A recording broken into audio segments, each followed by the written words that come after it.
우리가 마음의 뿌림을 받아 악한 양심으로부터 벗어나고 몸은 맑은 물로 씻음을 받았으니 참마음과 온전한 믿음으로 하나님께 나아가자. 아멘. 전능하사 천지를 만드신 하나님 아버지를 내가 믿사오며 그 외아들 우리 주 예수 그리스도를 믿사오니 이는 성령으로 잉태하사 동정녀 마리아에게 나시고 본디오 빌라도에게 고난을 받으사 십자가에 못 박혀 죽으시고 장사한 지 사흘 만에 죽은 자 가운데서 다시 살아나시며 하늘에 오르사 전능하신 하나님 우편에 앉아 계시다가 저리로서 산자와 죽은 자를 심판하러 오시리라. 성령을 믿사오며 거룩한 공예와 성도가 서로 교통하는 것과 죄를 사하여 주시는 것과 몸이 다시 사는 것과 영원히 사는 것을 믿사옵나이다. 아멘.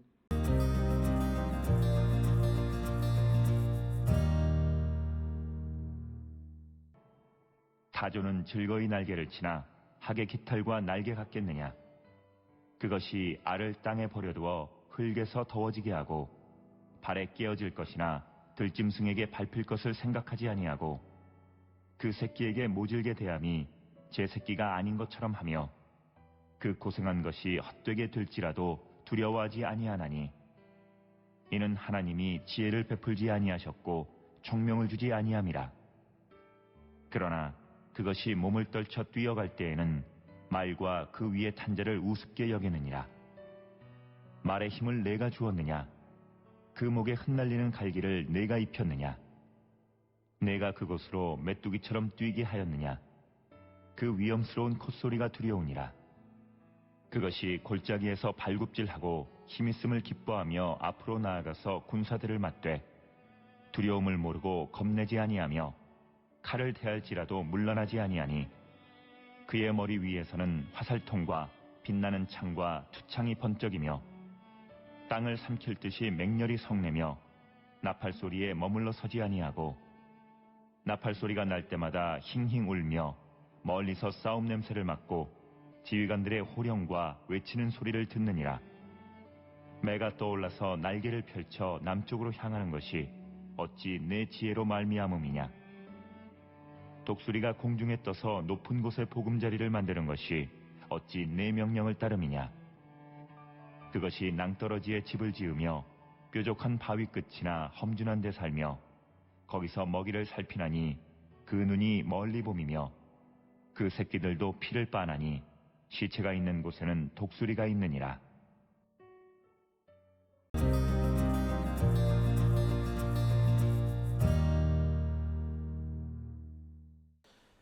오늘 우리가 함께 읽은 욥기 39장 13절로부터 30절에 있는 말씀은 앞에서 하나님께서 욥에게 자연에 있는 들짐승들을 예를 들어서 그들의 생태에 대해서 아는 게 무엇이냐라고 하는 그런 질문을 하셨던 것의 연속으로 이제 13절로부터 18절까지는 그 고대 가나안 땅에서 쉽게 볼 수 없는 타조에 대해서 말씀을 하고 있고, 그리고 19절로부터 25절에서는 말에 대해서 이렇게 언급하고, 그리고 26절로부터 30절에서는 맹금류에 대해서 매나 이런 것에 대해서 언급하면서 과연 욥이 무엇을 알고 있는가라고 하는 것을 질문하심으로써 욥이 하나님이 만드신 이 세상의 피조 세계조차도 알지 못하는 자가 마치 하나님을 다 아는 것처럼 말하는 그의 모습이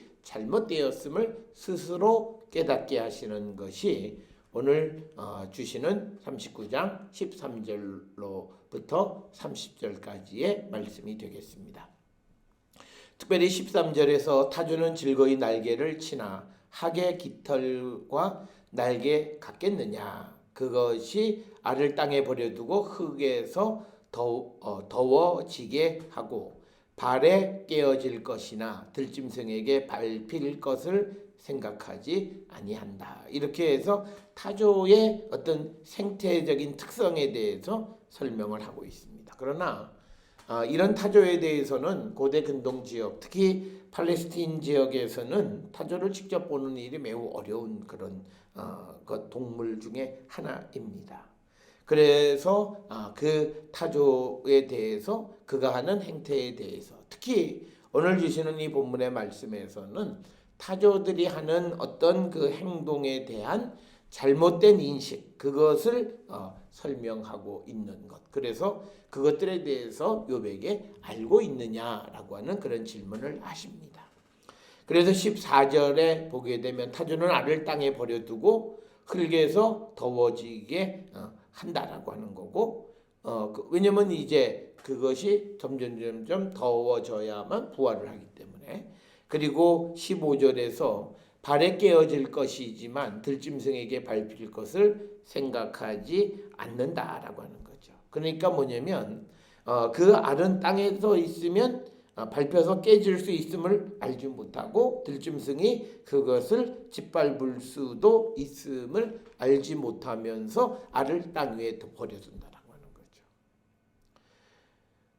거죠. 그리고 16절에 그 새끼에게 모질게 대함이 제 새끼가 아닌 것처럼 하며 그 고생한 것이 헛되게 될지라도 두려워하지 아니하나니 이는 하나님이 지혜를 베풀지 아니하셨고 총명을 주지 아니하셨습니다. 그러니까 뭐냐면 타조가 어리석은 행동을 하는 것, 어리석은 짓을 하는 것은 결국은 그것은 하나님이 그 타조에게 지혜를 주지 않았기 때문이다라고 하는 겁니다. 그래서 타조가 그런 행동 방식을 취하는 것은 하나님이 그로 하여금 그렇게 하게끔 하셨기 때문이다라고 하는 것이고 그래서 18절에 그러나 그것이 몸을 떨쳐 뛰어갈 때에는 말과 그 위에 탄 자를 우습게 여기느라. 그래서 18절에 있는 말씀에서 이 타조가 달려갈 때에는 빨리 달려가서 말이나 말 탄 사람들쯤은 우습게 여길 정도로 빨리 달린다라고 하는 것이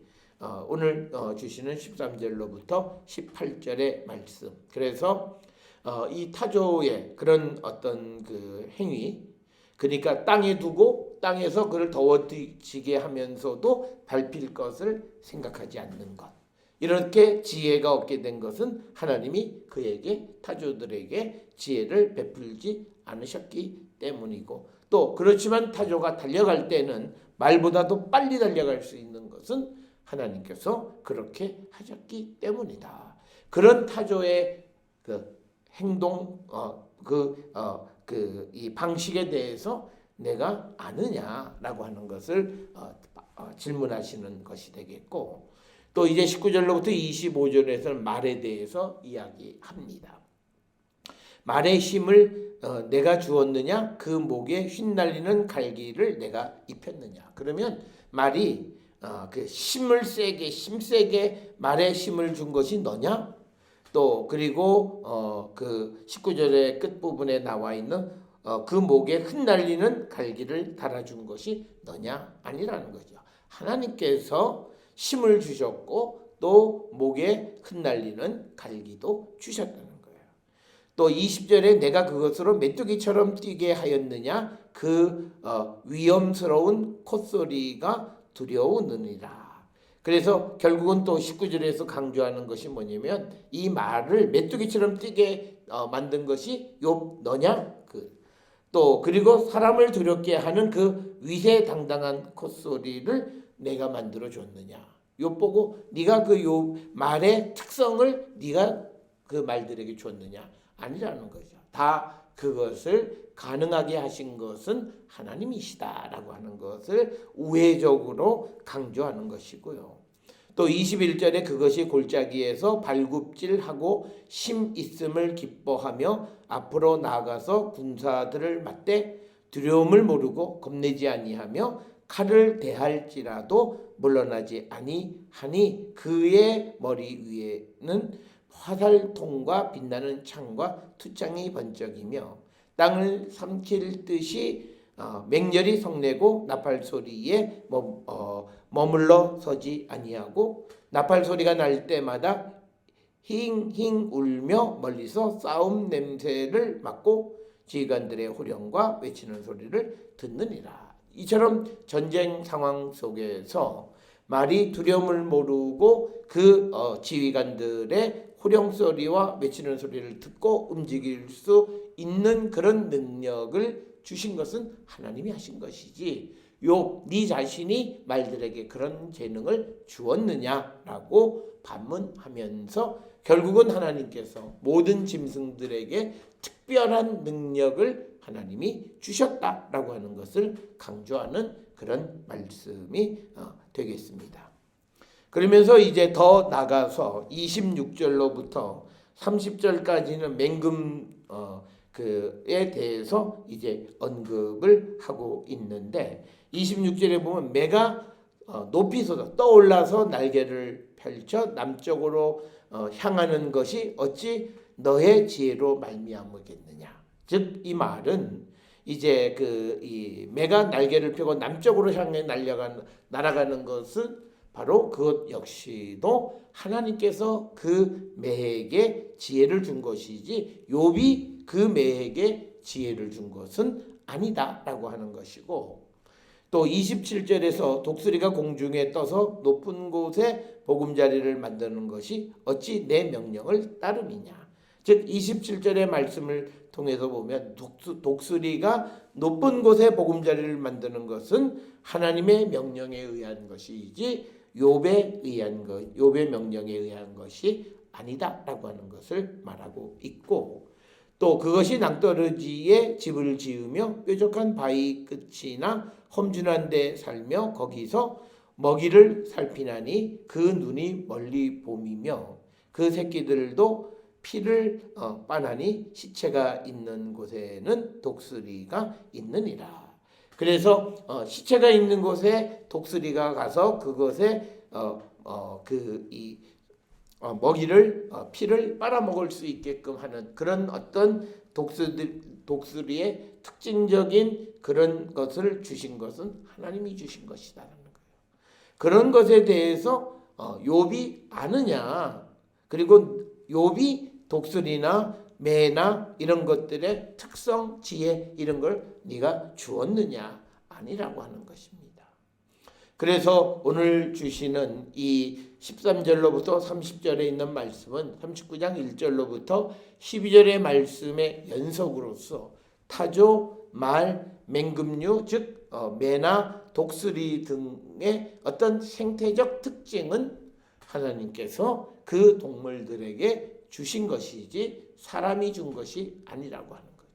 그렇기 때문에 하나님의 피조물인 사람이 세상과 그리고 사람을 만드신 하나님에 대해서 다 알 수 없고 하나님에 대해서 우리가 왈부왈부할 수 있는 그런 어떤 고난을 가지고 있지 못하다라고 하는 것을 능력적인 면에서 비교해서 욥 스스로 대답을 찾게끔 하는 것이 오늘 우리가 읽은 39장 13절로 30절의 말씀이 되겠습니다. 지난 시간에도 말씀을 드렸듯이 우리는 학문과 과학기술의 발달로 모든 것을 아는 것 같지만 오히려 모르는 것이 훨씬 더 많다라고 하는 사실을 인정하시면서 세상을 만드시고 우리를 만드신 하나님 창조주 앞에 겸손한 삶을 살아가는 것이 인간의 도리임을 가르쳐 주시는 귀한 말씀이 되겠습니다. 따라서 오늘 주시는 하나님께서 욥에게 질문하시는 그 질문이 오늘 살아가는 과학기술 문명 속에 살아가는 우리들에게 주시는 질문과도 같은 것으로서 이런 질문을 받은 우리가 하나님 앞에 겸손하고 하나님의 지혜 앞에 인간은 나약하기 그지없는 존재임을 인정하는 겸손함이 우리 모두에게 있어야 함을 가르쳐 주시는 말씀이 되겠습니다.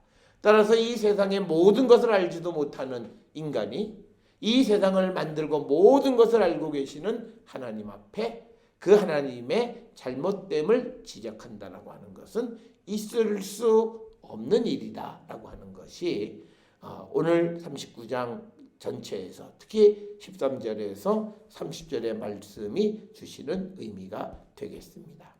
오늘 살아가는 우리가 하나님의 창조주 하나님의 위대하심을 인정하고 겸손한 삶을 살기로 결단하는 우리 모두가 될 수 있기를 주의 이름으로 축원합니다. 기도하시겠습니다. 사랑과 은혜가 충만하신 아버지 하나님, 우리가 세상을 살아갈 때 우리가 모든 것을 알고 있는 것 같지만 그러나 하나님이 만드신 피조 세계조차도 다 알지 못하는 인간의 연약함을 고백합니다. 그러기에 우리는 하나님 앞에 겸손한 자가 되게 하시고 하나님의 인도함을 받기를 갈망하는 우리 모두가 되게 인도하여 주시옵소서. 예수님의 이름으로 기도드렸사옵나이다. 아멘.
기도하시겠습니다. 이제는 우리 주 예수 그리스도의 은혜와 하나님 아버지의 무한하신 사랑과 성령의 위로 역사 교통하심이 전능하신 하나님 앞에 겸손한 자가 되기를 결단하며 세상을 향해 나가는 우리 모든 성도들 머리 위에 지금으로부터 영원토록 함께 할지어다. 아멘. 주 너를 지키시리